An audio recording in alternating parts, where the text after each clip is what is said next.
We're going to start off our energy training today with SDG&E rebate program. Diane Durbin from the Commercial, Industrial, and Governmental Services Group is really going to talk about changes that affect us every day in terms of what SDG&E is doing in terms of rebate allocation and what programs they're pushing and you can use to help our end users, put in the new products we need to put in. So with no further ado, Diane Durbin.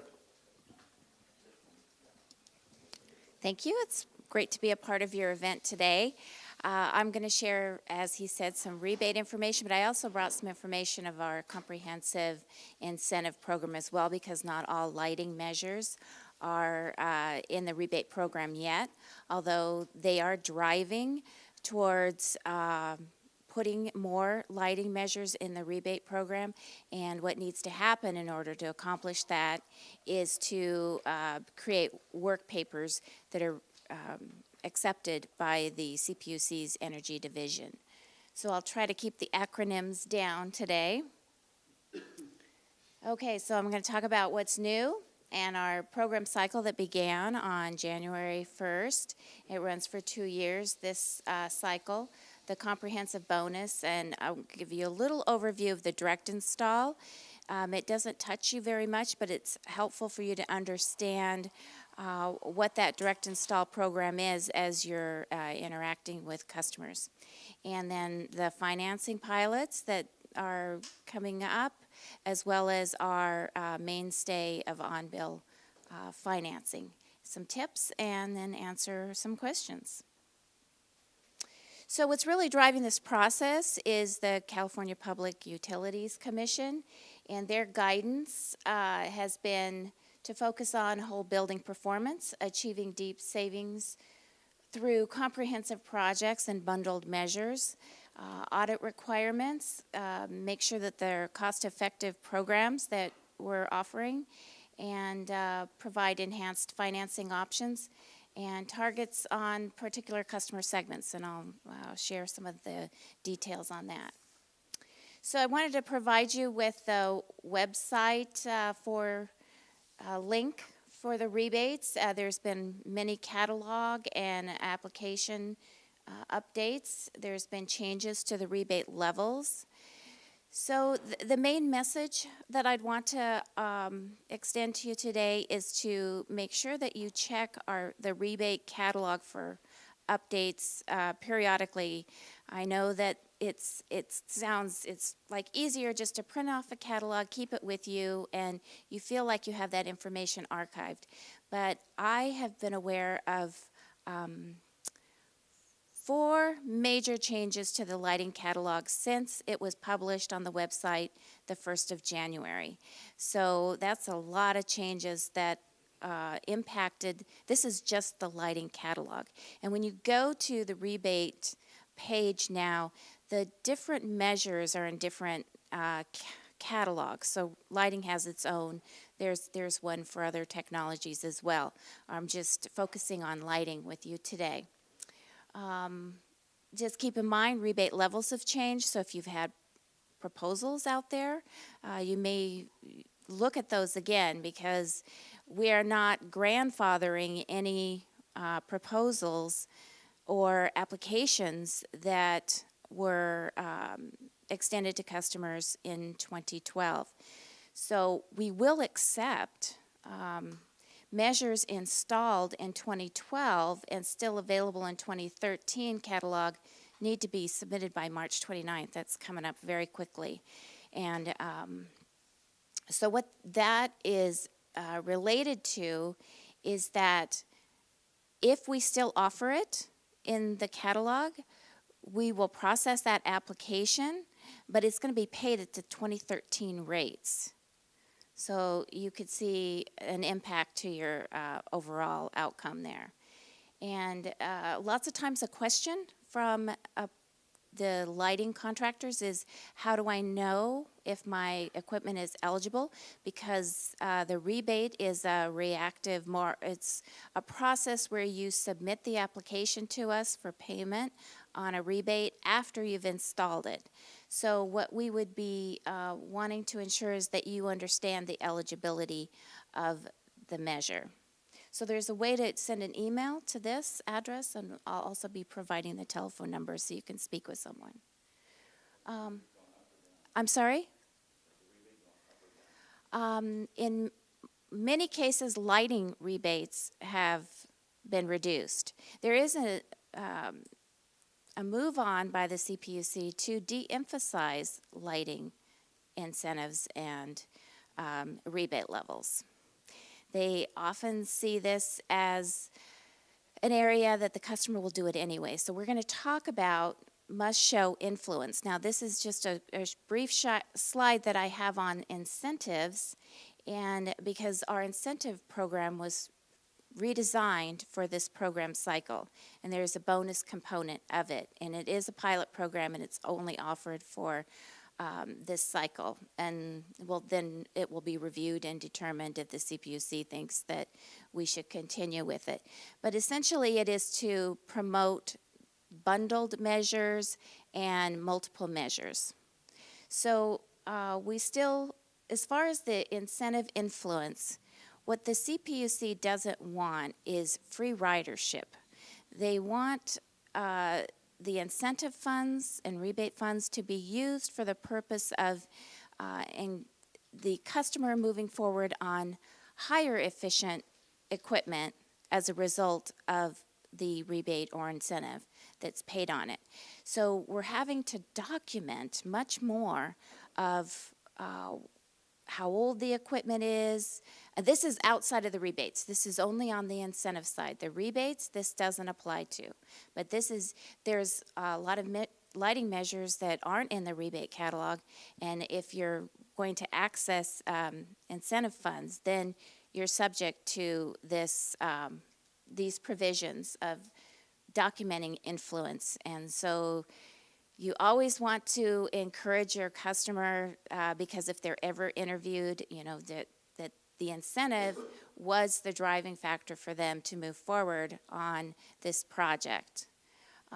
So you submit the application. All the custom incentives now have to be reviewed by the Energy Division of the CPUC.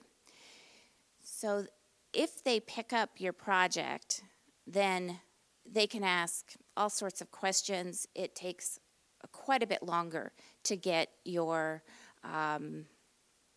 project to the point where you can install it, quite a bit longer. So anytime, if they choose to review your project, then you can just count on a lot more time and a lot more documentation that you have to provide.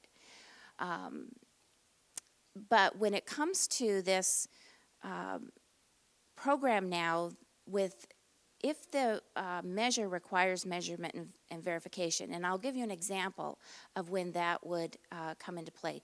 On dimming systems, if there's a current dimming capability within the environment, they perhaps are going to do some logging so that they'll determine what is the energy usage typically. So if you have a 400 watt situation, but the environment is typically at 200 watts or less, then they're not going to give you in the incentive program the energy savings up to 400 watts if that's not the actual case. So they're really looking to capture what is the energy usage pattern for that particular measure. And this is, as once again, only in the incentive environment. They have implemented a decrease to the lighting incentives since the last program cycle. Lighting was at 5 cents, and for all across the board, all lighting was 5 cents, with a $100 kW kicker for a reduction. And now it is going to be 3 cents for basic lighting measures and 8 cents for targeted. And the targeted measures are related to LEDs. So that's what you need to keep in mind. If you have an LED, then, and it's in the incentive program, it will net 8 cents a kWh savings. Non-lighting measures, I just put this in here for in case you are working on a bundled project, comprehensive multiple measures, all of the above. Way to express that is we have 8 cents for basic and 15 cents for targeted measures. And this information is on our website as far as what is targeted and what is not. So there's a bonus component for the incentive program to encourage the comprehensive projects. They're willing to pay a 20% bonus, but there are some caps on that. So if you tap into 3 or more measures, lighting, building envelopes, smart controls, HVAC, refrigeration, gas, and you are a new demand response program participant or new participant in retro commissioning, you can access this bonus.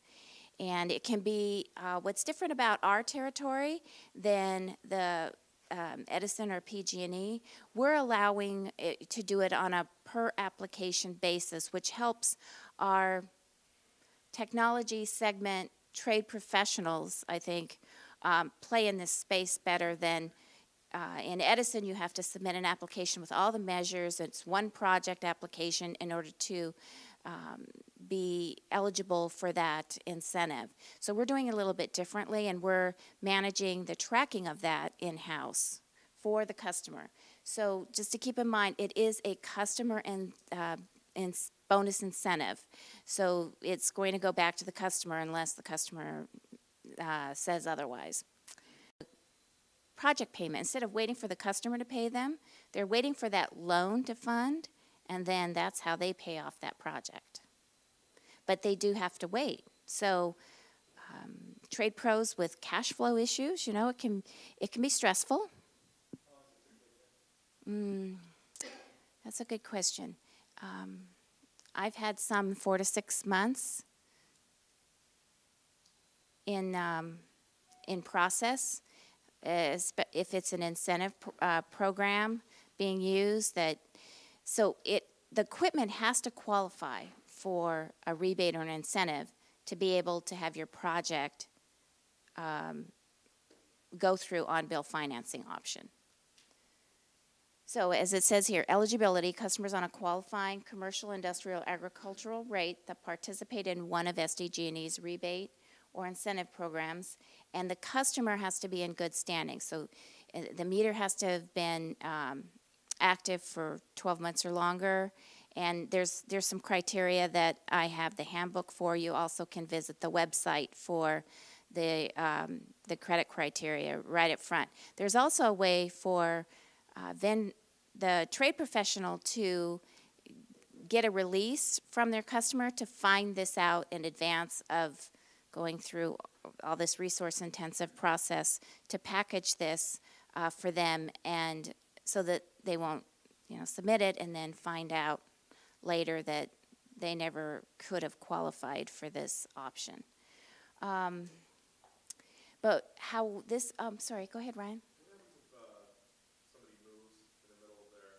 It's due and payable at that point. There's no transferring. Okay. You cannot transfer it. So if they move premises, you got to be paid off. And then, do charter schools qualify as government? You'd have to look on the website for the qualifying categories and what they get. I think they get the $250. I think they get the $250,000. Charter schools qualify as government or not? Do they get taxpayer funding? Some charter schools do get taxpayer funding, but a private school is different than a charter school sometimes. Yeah, I have a charter school that might get the Prop 39 money, but they're an LLC when it comes down to it. So. The good question, and we have a way to ask that question of the on-bill financing group. We just have to submit it. What the account number determine what type of customer they would be? For example, some multi-unit or families who are on the residential program within the parking lot. Right, they're common areas. Right. The rate, yes. So that is that is a key thing, that some multifamily properties for some common areas would qualify, but not all. So you have to get that resolved up front. Do you guys still have like a workbook or worksheet? I know you use a supplemental workbook to calculate the savings. Uh-huh. What about the occupancy center savings? Are they predetermined, let's say the warehouse gets 30%, bathroom gets 40%? You know, I do have that information. If you'd like to send me an email, and you'll see my email address, I'll send it to you. I will say it with this hesitation that I did recently ask if the information I had was applicable to this new program cycle, because there has been so many changes, and I didn't get an answer back from engineering. So I need to revisit that with them, but I do have the occupancy sensor data and what is typically recognized, and in some, especially for occupancy sensors, they have work papers on that. But when you get into the energy management systems and smart controls, you know, that's going to be more on the incentive side. Okay. So one of the potential changes is the CPUC is directing the IOUs to adjust on-bill financing to attract more comprehensive projects. To be honest, many, high majority of our projects have been highly focused on lighting and in the on-bill financing program. You've all been very successful at what you do. And so what the CPUC is directing the utilities to do is to make sure that those are comprehensive, or the direction is, you know, find a way to build a program where comprehensive is going to be the flavor of the pathway moving forward. And to do that, it's possible, there is discussion at this point, that on-bill financing will not be available for lighting-only projects in the future.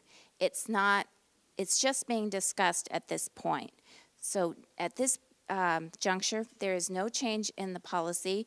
There is nothing definitive pending, but since they're talking about it, it leads me to kind of encourage the lighting contractors, if you have customers that need the on-bill financing in order to, they cannot pay for that out of pocket, out of their, you know, capital expense right now.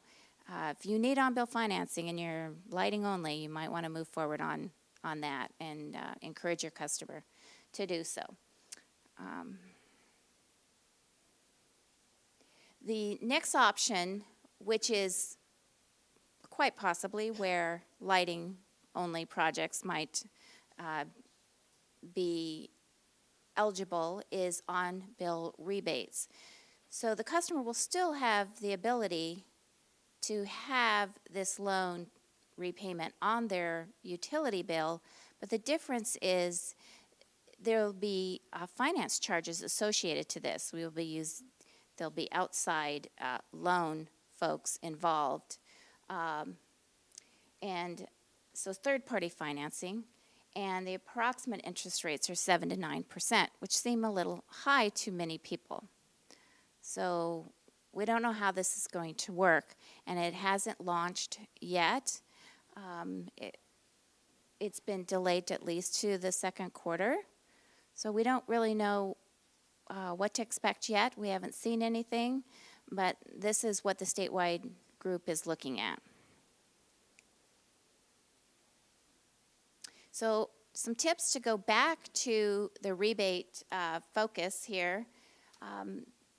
I would just let you know that in addition to seeing if equipment qualifies, you'll see in the catalog here, I have a few to pass around, the current ones. See oftentimes that, you know, it says this is the equipment, but you have to go to the requirements section, which is in a different area of that catalog, to see what the requirements are for each category. So I just encourage you, it's not always just like this very quick reference. You have to dig into it. There's the base case often is very specific as to what it is that is eligible. So review and comply with the requirements, because what you don't want to have happen is you get it installed, you submit for a rebate, and then it's returned as disqualified for you didn't meet all the requirements. With one of the common issues that we've had with the applications is the invoice itself and what is recorded on there. We need very specific information. You can't just, say project and got a total amount and there's this paid invoice. That's not how it works. It has to have the unit pricing and equipment model information. And there is a template on the website that you can review and make sure that your invoice complies with the requirements of that would work for us, with knowing that we don't have very many contractors certified in that yet. So if you are you CalCTP certified? Okay, great. Okay, that's great. So you know about our free training then. Almost everything at the EIC is no cost. And but I want to explain to you the trade professional agreement is a new requirement to participate in our programs. And I brought some today. Essentially, it's about the way you represent what you do and the rebates and incentives that are available from SDG&E. And there's benefits, and then there's also repercussions for people that misrepresent. For example, the on-bill financing program. In the past, we have trade professionals that will say it's free. They won't. The customer gets these loan documents, and it says it's not free. It says it's a loan.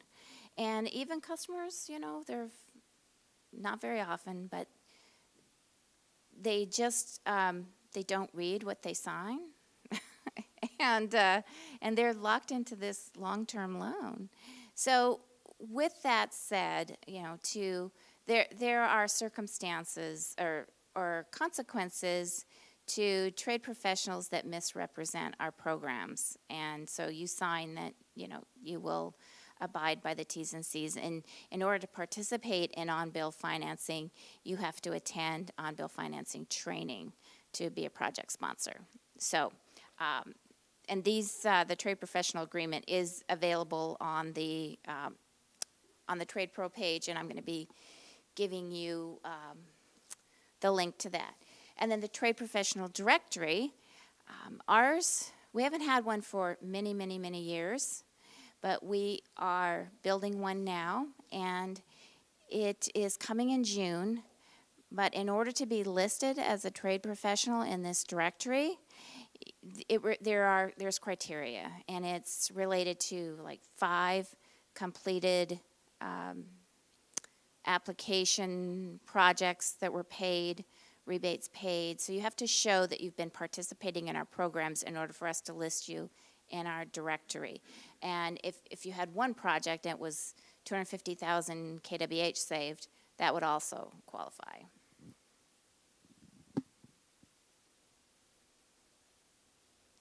So there's for questions. I am an assigned resource for a population of trade professionals that work with our assigned accounts.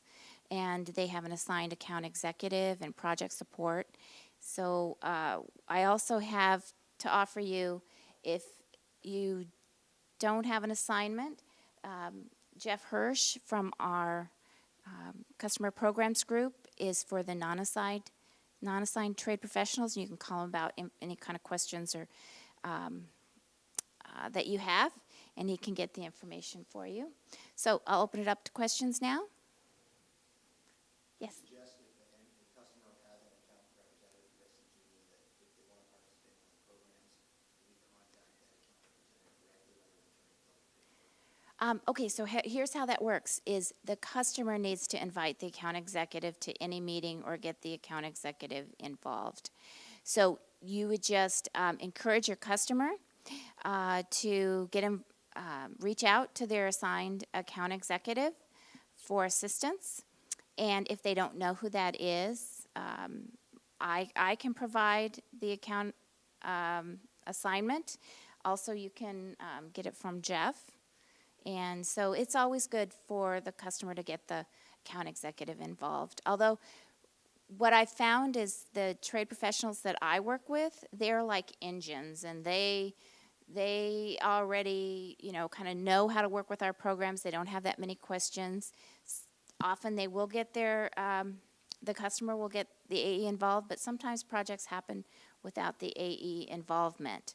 But the key thing for a trade professional to know is that the customer needs to get the AE involved and not the trade pro. So, any other questions? All right, thank you very much.